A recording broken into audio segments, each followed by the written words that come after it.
Hi, my name is Mrs. Atkins, and I am a fourth grade teacher at Anderson Elementary School, and I am excited to be reading Chapter 3 of Charlotte's Web, The Escape. Here we go. The barn was very large. It was very old. It smelled of hay, and it smelled of manure. It smelled of the perspiration of tired horses and the wonderful sweet breath of patient cows. It often had a sort of peaceful smell, as though nothing bad could happen ever again in the world. It smelled of grain and of harness dressing and of axle grease and of rubber boots and of new rope. And whenever the cat was given a fish head to eat, the barn would smell of fish. But mostly it smelled of hay, for there was always hay in the great loft up overhead. There was always hay being pitched down to the cows and the horses and the sheep. The barn was pleasantly warm in the winter when the animals spent most of their time indoors, and it was pleasantly cool in the summer when the big door stood open wide open to the breeze. The barn had stalls on the main floor for the work horses, tie-ups on the main floor for the cows, a sheep fold down below for the sheep, and a pig pen down below for Wilbur. And it was full of all sorts of things that you find in barns: ladders, grindstones, pitchforks, monkey wrenches, scythes, lawn mowers, snow shovels, axe handles, milk pails, water buckets, empty grain sacks, and rusty rat traps. It was the kind of barn that swallows like to build their nests in. It was the kind of barn that children liked to play in. And the whole thing was owned by Fern's uncle, Mr. Homer L. Zuckerman. Wilbur's new home was in a lower part of the barn, directly underneath the cows. Mr. Zuckerman knew that a manure pile is a good place to keep a young pig. Pigs need warmth, and it was warm and comfortable down there in the barn cellar on the south side. Fern came almost every day to visit him. She found an old milking stool that had been discarded, and she placed the stool into the sheepfold next to Wilbur's pen. Here she sat quietly during long afternoons, thinking and listening and watching Wilbur. The sheep soon got to know her and trust her. So did the geese who lived with the sheep. All the animals trusted her, she was so quiet and friendly. Mr. Zuckerman did not allow her to take Wilbur out, and he did not allow her to go into the pig pen. But he told Fern that she could sit on the stool and watch Wilbur as long as she wanted to. It made her happy just to be near the pig, and it made Wilbur happy to know she was sitting there right outside his pen. But he never had any fun. No walks, no rides, no swims. One afternoon in June, when Wilbur was almost 2 months old, he wandered out into his small yard outside the barn. Fern had not yet arrived for her usual visit. Wilbur stood in the sun, feeling lonely and bored. "There's never anything to do around here," he thought. He walked slowly to his food trough and sniffed it to see if anything had been overlooked at lunch. He found a small strip of potato skin and ate it. His back itched, so he leaned against the fence and rubbed against the boards. When he tired of this, he walked indoors, climbed to the top of the manure pile, and sat down. He didn't feel like going to sleep. He didn't feel like digging. He was tired of standing still, tired of laying down. "I'm less than 2 months old, and I'm tired of living," he said. He walked out into the yard again. "When I'm out here," he said, "there's no place to go but in. When I'm indoors, there's no place to go but out in the yard." "That's where you're wrong, my friend," said a voice. Wilbur looked through the fence and saw the goose standing there. "You don't have to stay in that dirty little yard," said the goose, who talked rather fast. "One of the boards is loose. Push on it, push on it, and come out." "What?" said Wilbur. "Say it slower." "At the risk of repeating myself," said the goose, "I suggest that you come on out. It's wonderful out here." "Did you say the board was loose?" That I did," said the goose. Wilbur walked up to the fence and saw that the goose was right. One board was loose. He put his head down, shut his eyes, and pushed. The board gave way. In a minute he had squeezed through the fence and was standing in the long grass outside the yard. The goose chuckled. "How does it feel to be free?" she asked. "I like it," said Wilbur. "That is, I guess I like it." Actually, Wilbur felt quite queer to be outside his fence with nothing between him and the big world. "Where do you think I better go?" Anywhere you like," said the goose. "Go down through the orchard, root up the sod. Go down through the garden, dig up the radishes.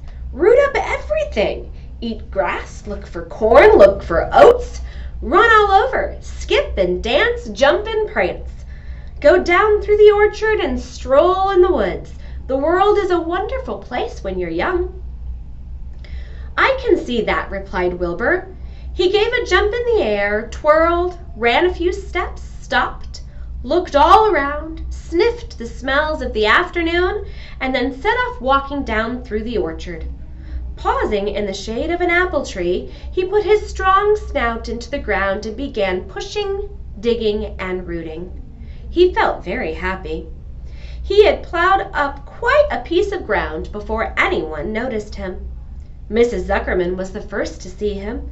She saw him from the kitchen window, and she immediately shouted for the men. "Homer!" she cried. "Pigs out! Lurvy! Pigs out! Homer! Lurvy! Pigs out! He's down there under that apple tree!" "Now the trouble starts," thought Wilbur. "Now I'll catch it." The goose heard the racket, and she too started hollering. "Run, run, run downhill! Make for the woods!" she shouted to Wilbur. "They'll never, never, never catch you in the woods!" The cocker spaniel heard the commotion, and he ran out from the barn to join the chase. Mr. Zuckerman heard, and he came out of the machine shed where he was mending a tool. Lurvy, the hired man, heard the noise and came up from the asparagus patch where he was pulling weeds. Everybody walked toward Wilbur, and Wilbur didn't know what to do. The woods seemed a long way off, and anyway, he had never been down there in the woods and wasn't sure he would like it. "Get around behind him, Lurvy," said Mr. Zuckerman, "and drive him toward the barn. And take it easy. Don't rush him. I'll go get a bucket of slops." The news of Wilbur's escape spread rapidly among the animals at the place. Whenever any creature broke loose on Zuckerman's farm, the event was of great interest to others. The goose shouted to the nearest cow that Wilbur was free, and soon all the cows knew.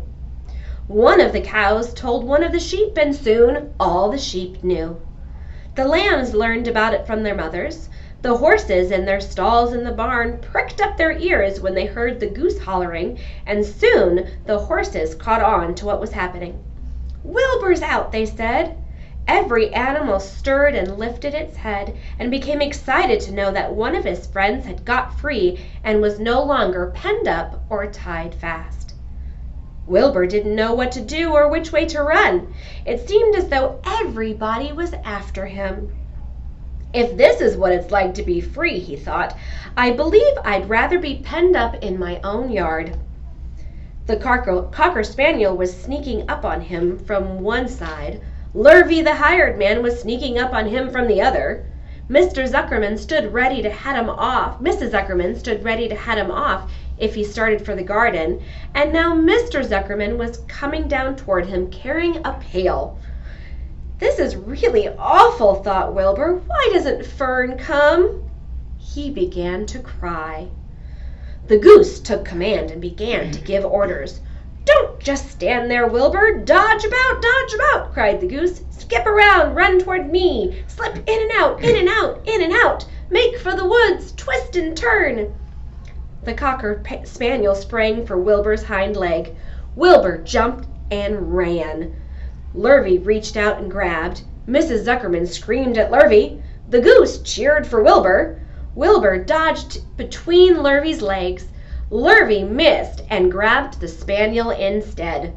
Nicely done, cried the goose. Try it again. Run downhill, suggested the cows. Run towards me, yelled the gander. Run uphill, cried the sheep. Twist and turn, honked the goose. Jump and dance, said the rooster. Look out for Lurvy, called the cows. Look out for Zuckerman, yelled the gander. Watch out for the dog, cried the sheep. Listen to me, screamed the goose. Poor Wilbur was dazed and frightened by all this hullabaloo. He didn't like being the center of all this fuss.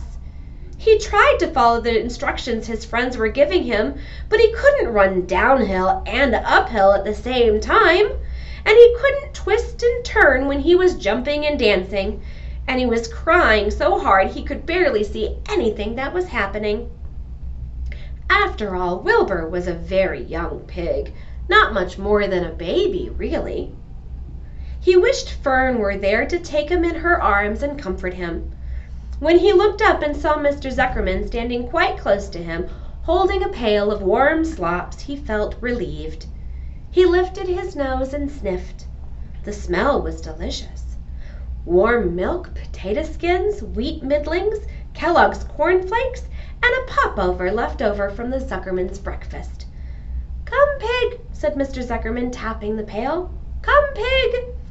Wilbur took a step towards the pail. No, said the goose. It's the old pail trick, Wilbur. Don't fall for it. He's trying to lure you back into captivity-ivity. He's appealing to your stomach. Wilbur didn't care. This food smelled appetizing. He took another step toward the pail. Pig, said Mr. Zuckerman in a kind voice, and began walking slowly toward the barnyard, looking all about him innocently, as if he didn't know that a little white pig was following along behind him. You'll be sorry, called the goose. Wilbur didn't care. He kept walking toward the pail of slops. You'll miss your freedom, honked the goose. An hour of freedom is worth a barrel of slops. Wilbur didn't care. When Mr. Zuckerman reached the pig pen, he climbed over the fence and poured the slops into the trough. Then he pulled the loose board away from the fence so that there was a wide hole for Wilbur to walk through. Reconsider, cried the goose. Wilbur paid no attention. He stepped through the fence into his yard. He walked to the trough and took long drinks of slops, sucking in the milk hungrily and chewing the popover. It was good to be home again. While Wilbur ate, Lurvy fetched a hammer and some 8-penny nails and nailed the board in place. Then he and Mr. Zuckerman leaned hazily on the fence, and Mr. Zuckerman scratched Wilbur's back with a stick. He's quite a pig, said Lurvy. Yes, he'll make a good pig, said Mr. Zuckerman. Wilbur heard the words of praise. He felt the warm milk inside his stomach. He felt the pleasant rubbing of the stick along his itchy back. He felt peaceful and happy and sleepy. This had been a tiring afternoon. It was still only about 4 o'clock, but Wilbur was ready for bed. I'm really too young to go out into the world alone, he thought as he lay down. Well, thank you for listening, and thank you for joining me with this chapter. I know I'm looking forward for the next one. Are you?